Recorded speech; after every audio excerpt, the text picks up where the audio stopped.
The year is 2025 and it's nothing but slop, and more slop. The Western games industry is hanging by a thread, bleeding money with hundreds of millions being wasted on these trash games. Clumsily filled to the brim with political agendas. Go have a coffee with your marketing team and just terrify them. Enter Expedition 33, another game filled with political... Wait, hold on. What? No. You serious?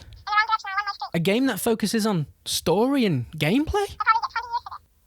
That's insane. Insanity. That's right, boys. We got a banger game right here. A game that I really love. I really do. A game with a high level of ingenuity in both story and gameplay. No micros, no agendas. Just a good old-fashioned gaming experience. I forgot to put the thing on in the background. So... let's talk about it. Let me take you back to June of last year for the reveal trailer for this game. And I was just immediately interested in this game. The music, the atmosphere, the narrator telling us that the painter will soon awake, taking down another year from the counter, and everyone at that age will vanish. And every year an expedition departs to stop the paintress from painting again. God damn! I mean, did I just see something fresh and creative from the gaming industry? I think I did. How can you not find that concept interesting? No, I'm actually asking, how can you not find that interesting? But then later in that same trailer, I saw the gameplay and... Are you some kind of moron? Wait. Hold your dislike. Let me explain. I'm just not a JRPG kind of guy. It's just not my thing. I've never played Final Fantasy. Well, okay. I know. I think the only one I've played really is Pokemon. But Pokemon's different, so I'm not sure that really counts. So me personally, I was hoping for some Souls-like kind of gameplay. Yeah, okay, boo me. I deserve that one. Come on. Yeah, boo me. But don't worry, because many months later, I'm about to eat a massive load of humble pie. Can we edit that to make me sound a little better, please? I'm about to eat a massive load. Contrary to what some salty people think about me in my short 2 months here, I can and I will admit when I'm wrong. And I will glaze the combat later when I talk about it. Absolutely. I just want to note that I was still excited for the story, but not so much the gameplay. Now, it wouldn't be the gaming industry without a juicy scandal, so... Wait, hold on. No, wait, what? No scandal? Not even the community manager? Well, imagine that, boys. Weird. The studio behind this game is Sandfall Interactive, founded in 2020 by ex-Ubisoft developers. Ah, so that's where all the talent went.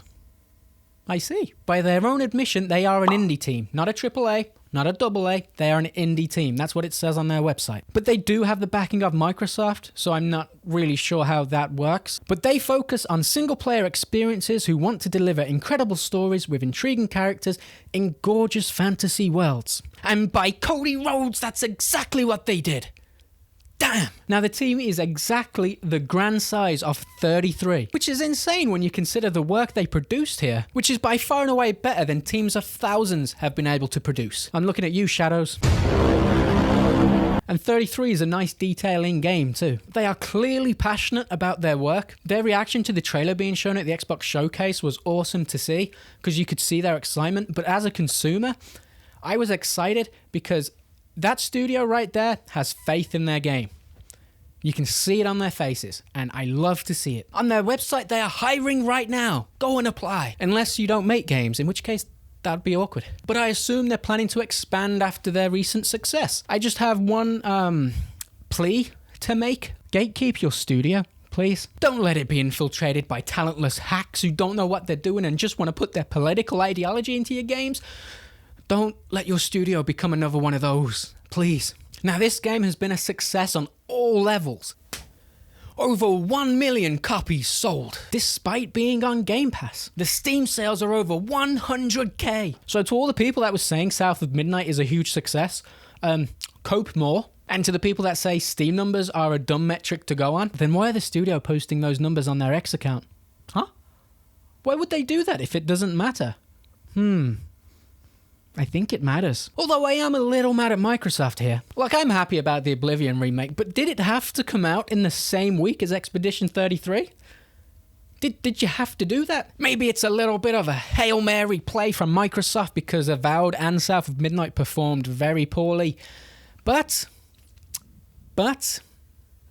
I forgot what I was going to say, but I would have liked to have seen how the game would have performed with no competition. It's currently sitting at a massive 9.7 user score on Metacritic and a 92 critic score. But in my opinion, critic scores mean less than nothing. They are sellouts, and I don't believe most of them play games other than Sims, maybe. In fact, usually when game critics give it a high score, I'll be like, that game must be trash. If IGN likes it, it must be a bad game. Reminder, Dragon Age got a 9 from IGN. A 9? If we never get another Dragon Age, at least it got to go out on a high note.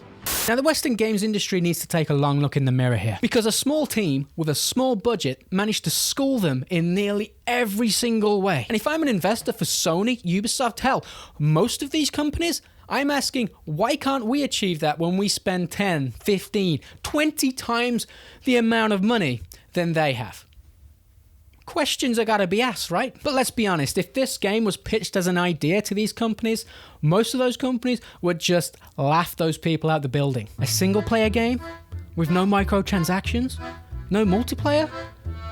How are we gonna engagement farm? How are we gonna squeeze the player for all the money they have? Impossible. I just want to address one last thing before I start talking about the game. Now, there are some people out there calling this game woke. Their reasoning is because black people were in the crowds at the start of the game. I think the claim here is that 1900s France didn't have that many black people in it, which is the setting this game is taking inspiration from. So twisting history like AC Shadows did, right? Except this is a fantasy game with things like gestrels and other creatures like that. Now, it might not be clear, but this is not a historically accurate game. And the developers put on their website that they create fantasy worlds. They're not claiming historical accuracy at all. I feel like I had to address that because I talk about things being woke all the time. Hi, I'm Clinic. If you're new here, that's what I do here. So even though I have a really small audience here and this little corner of YouTube, I thought I'd weigh my 2 cents on that since that is what I talk about mostly. Finally! Let's talk about the game. I'm only halfway through. It's quite a long game, but man, does it value your time. It really does. So this isn't a review. This is just more of my thoughts on the game. Again, I'm not a reviewer, but I like to play and give an opinion on the games that I talk about on here. I lay the smack down on the games industry for the most part because, well, they deserve it. So, the story. I'm not going to talk about anything that happens after 5 hours in because the game has a fantastic story that I don't want to spoil. Expedition 33 takes place in the world of Lumiere, fantasy version of France that suffered an event called the Rapture. And now the paintress paints a new number every year called the Gummage, counting down the years until eventually she will reach 0 and the human race goes bye-bye. Because when she paints your age, you be dead. You be super dead. The game starts off so well with introducing you to the tragedy of this world. The prologue has you experience a Gummage, and man, is it done in such a beautiful way. And the game really got me feeling for these characters. You then go on the expedition to the continent, and man, does shit get real really fucking fast. And what follows is a really well put together narrative that takes you on this journey through this magical world with so much tragedy, but still manages to bring some lighthearted fun here and there, especially with the gestrels. There are twists and turns, and they weren't afraid to be brave with the story, which I really respect. Pacing also flows nicely, but that's all I'm going to say about the story because I don't want to spoil it. I think you should experience it for yourself. I mean, and I'm only halfway through, and I'm saying that. The characters are really well written. I mean, really well written. Gustav, the guy you start off with in this game, experiences a pretty great character arc, filled with optimism in the beginning, but gets his shit rocked really quickly. And we experience interesting growth from him. Charlie Cox voices this character, by the way, and he does a great job. That's Daredevil himself, which was pretty cool. Looney is my favorite because, well... No, I'm joking. No, I'm not joking. No, but she is my favorite character in the game with a strong mindset and charisma. Early on, she takes the mission by the scruff of the neck and gives Gustav a much-needed pep talk. Strong, cool, and sexy. Undertaking her own personal journey. Maëlle is like Gustav's younger sister. The game does a good job of making her feel like the younger sister of the game. You kind of feel for her because she's only 16, but she's still going on the expedition. I really liked her and Gustav's relationship, but she goes through some shit, man. She really does. Skiel is like, You know when you go out with that one friend who disappears for hours, then you find them at 5 a.m. sitting outside a tattoo shop with friends they just made? That's her. A fun character, there for the ride. I haven't spent that much time with her, honestly. That's all I'll say for the characters, because the rest are borderline spoiler territory. The lead writer for this game deserves her flowers, man. Not only has she written an incredible story so far for me, but in a time where all these studios seem to be struggling writing female characters, I'll do a video on that soon, probably. But in that time, she managed to write 3 great female characters, right? But in that time, she managed to write 3 great female characters here. There could be more that I unlock later in the game, but these 3 are great. She's not afraid to make them look weak at times or vulnerable, and they are feminine. She does that whilst making them strong characters. She's currently writing their next project, and I'll be following that closely. The game looks great, except for in the beginning when you're in the city. It just didn't look so good for me.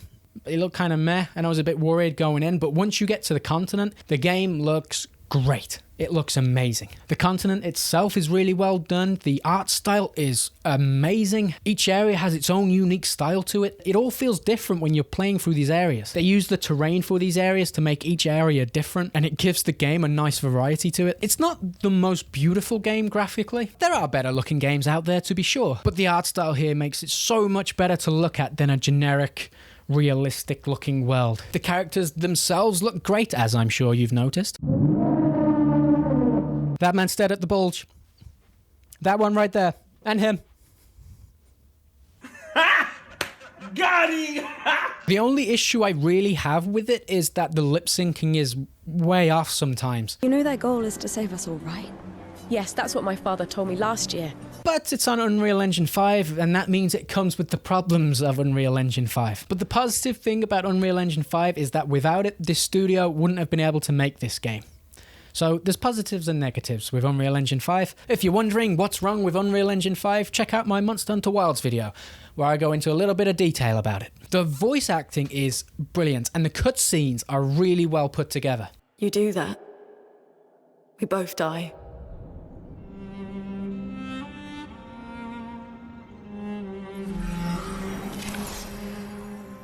Couldn't take my eyes off the screen during them. Fully immersed, fully invested, edge of my seat anticipating what's gonna happen next. And it tugs at the heartstrings a little bit. I'm here.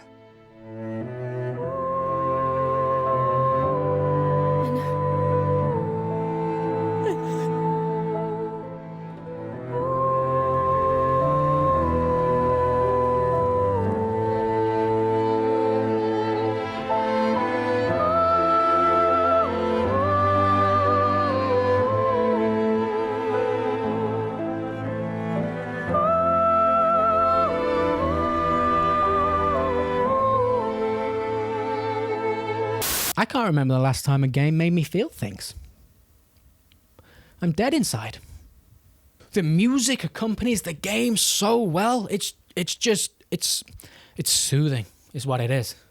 It's great to listen to. Really adds something to the atmosphere, you know? It also has that fun Nintendo-style music when the game veers in that direction sometimes.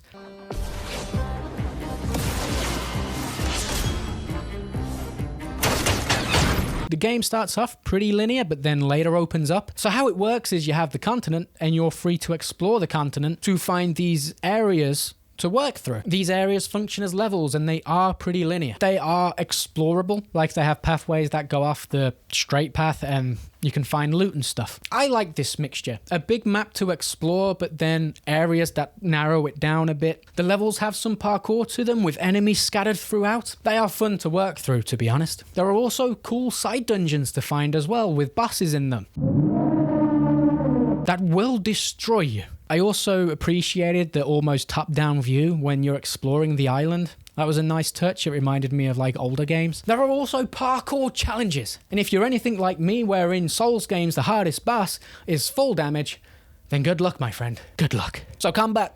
It's time for me to eat a big load of humble pie. I said it again. It's so good. so good. It works like a traditional turn-based game, but it's added parrying and dodging for extra challenge, and I always felt engaged. There's plenty of enemy variety here, all of which have their own weaknesses. Plenty of combos to do here, either synchronizing with other characters or just doing lone combos with them. The animations look great. All the characters have very different skill sets. The progression I liked, but there's a lot of skills that don't differentiate that much from other skills. What I mean is there's a lot of skills here that just feel the same as other skills, just slightly tweaked. I don't know. I don't know. It doesn't bug me. It's a minor nitpick, to be honest, because there are skills with variety. So I'm being a little contradictory there. There's a lot of skills, some of which only differ slightly. The attributes never felt like they really had an impact when I leveled them up. It's more of a gradual impact, you know? Like if you took all the attributes away suddenly, you'd notice, but you don't really notice the gradual climb. You know what I mean? The real impact comes from pictos. These are like buffs you can add to your characters that give attribute boosts, but also like a passive skill. For example, dodge and you get an extra action point to spend on your skills in the battle sequence. A lot of variety here, and there is a cool mechanic that when you finish 4 battles with a picto, it becomes a Lumina, which means you can equip the passive skill separate to the attribute boost. So there's a lot of customization here and fun strategy for you to work through. Speaking of customization, plenty to be found here. Although fair warning, when there's a serious scene and your character has a baguette strapped to their back like a sword, it can be kind of funny. It's hard to take us seriously then, you know what I mean? I also want to note that I'm no expert in the combat when it comes to JRPGs. I don't really play them. So my criticism of this kind of combat is limited because I don't really have a lot of knowledge in JRPGs. So take it with a grain of salt, but I love it. And I might now play more JRPGs. Recommend me some in the comments. Now I haven't finished the game yet, but by the time this video is out, I would have. So, future me, is this game a masterpiece? Yes. Anything to add, future me? No. So everything I said before applies still now? Yes. Good to know. So after all that, I'd value this game at $47 out of 50. Yep. That high. And that's not having beaten it yet. I think that's also more expensive than it is on Steam. Now again, I'm not a reviewer. I cover the games, the circumstances, and the impact around them, because this channel is mainly to provide commentary on the gaming industry. These little review sections are just because I like talking about games. The sad thing is, the industry won't learn from this. They won't look at this and think, maybe we should be supporting these creative ideas from these talented people. That's not gonna happen. They'll make more slap with more micros, with more ways to squeeze money out of the customers, maybe even slap some stupid politics in there. My only hope from this is that Microsoft leaves this studio alone. Just let them make what they want to make. Let them hire who they want to hire. Just give them the money and leave them be. Please, Microsoft. Please just do that. And I bet Ubisoft are slapping themselves that they let these talented people leave. I know I would be. But that's just my thoughts. Let me know what you think. Have you played it? Do you love it as much as me? Let me know. Meanwhile, I'm gonna go finish this masterpiece. Then I'll go play Oblivion and install the mod because I want to play as either a male or a female. That's going to anger some people. See you in the next one.